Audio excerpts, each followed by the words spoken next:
I know a few people who came out of college and did a business, created a business and became successful, but they are the exception. I think it makes a lot more sense for most people.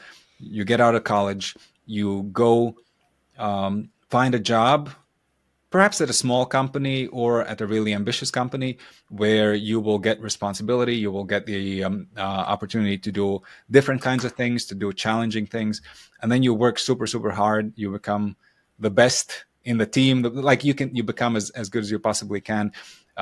Ideally, you should gain some marketing skills. You should gain some basic finance, accounting skills, maybe some public speaking, some negotiation skill. Like if you can get these fundamental things that are so valuable for entrepreneurship, if you can learn them on somebody else's dime, that is really wonderful. And so in my case, I really wasn't scared at all because I mean, I was a bit older at that point than Walter. For me, it was an even smaller risk because I'd been a CEO of this company, which was funded by other people. So I was a co-founder, but I didn't have to put in money. So I saw that I could build this one company up when other people funded it. And so I took the risks on their dime and it worked out. And it gave me confidence. Okay, now we can put in our own money and create something on our own. That's really cool. I love hearing how you were able to, do the necessary things while still getting paid for it. And I feel like that's the big hurdle that a lot of newer entrepreneurs run into is like, they're like, yeah, I'm going to go full gung ho with this. I'm going to jump off the deep end, take a leap of faith. And there goes all my pay. And so I don't know how I'm going to survive now.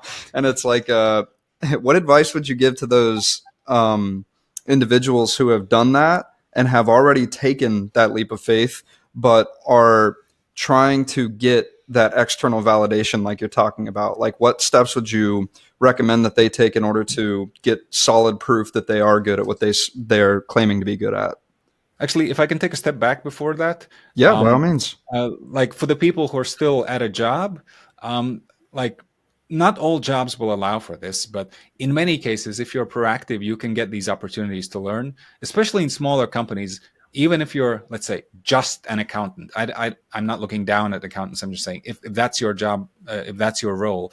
But if you go to the owner of the business and say, look, I've got some ideas for client acquisition or marketing or whatever, especially in smaller businesses, a lot of the time they will give you a chance and you can work on projects outside of your job description as long as your job gets done, right? So I would try and be as ambitious as possible. There's this whole movement on Reddit, like anti-work and stuff. Just do the bare minimum. Don't do more than what they're paying you for.